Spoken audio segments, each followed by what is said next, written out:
The night was glittering with fairy lights, soft jazz music, and the clinking of expensive wine glasses. Everyone was dressed in their finest, celebrating another one of those high society gatherings where smiles were wide and secrets were even wider. My wife, Madison, thrived in places like this.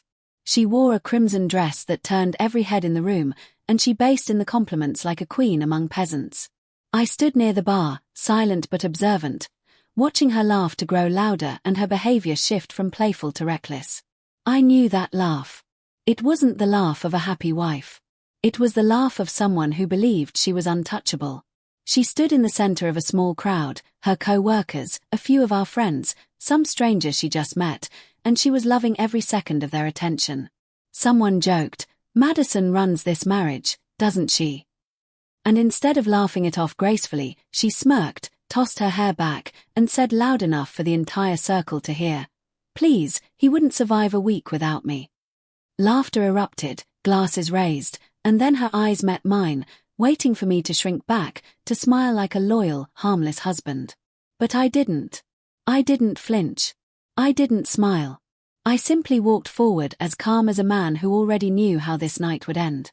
I stood beside her, placed my drink on the glass table, and looked at her with a kind of gentleness that terrified her more than anger ever could.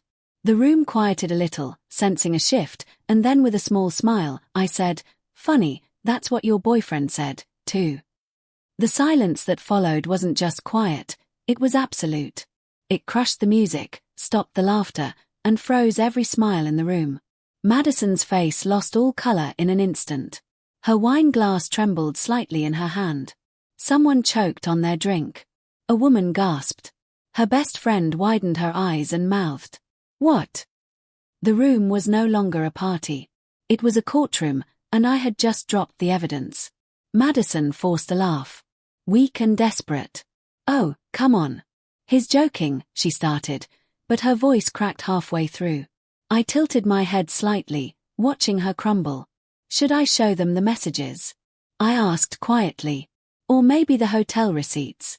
Or perhaps I should let your boyfriend explain how I survived just fine without you when he told you to leave me." The words were calm, delivered like a dagger wrapped in velvet.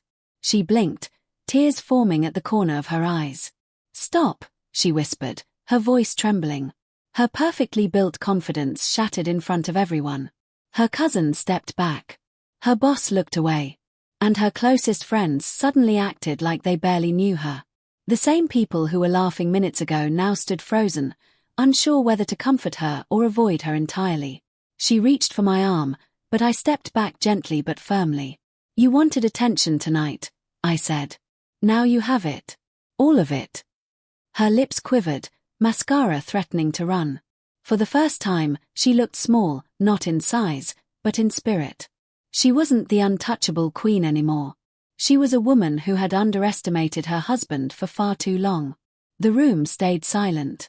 Not a sound, not a whisper. Even the music seemed to pause as if it knew better than to interrupt. Madison glanced around the room, searching for someone, anyone who might save her, defend her, laugh it off. But no one moved. No one spoke. The attention she craved had turned into the spotlight she feared. I picked up my drink again, completely composed. "I'll send the divorce papers in the morning," I said, voice firm but calm. "You can sign them if your boyfriend lets you." Her knees nearly buckled. Someone reached to steady her, but she gently pulled away, pride fighting with despair. I didn't wait for her response. I didn't need to hear excuses, tears, or lies. I walked toward the exit while dozens of eyes followed me, not with pity, but with a silent kind of respect. The doors opened, the cold night air touched my face, and for the first time in months, I could breathe. Behind me, the party didn't continue.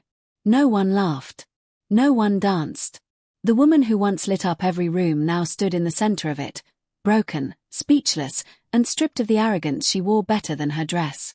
And that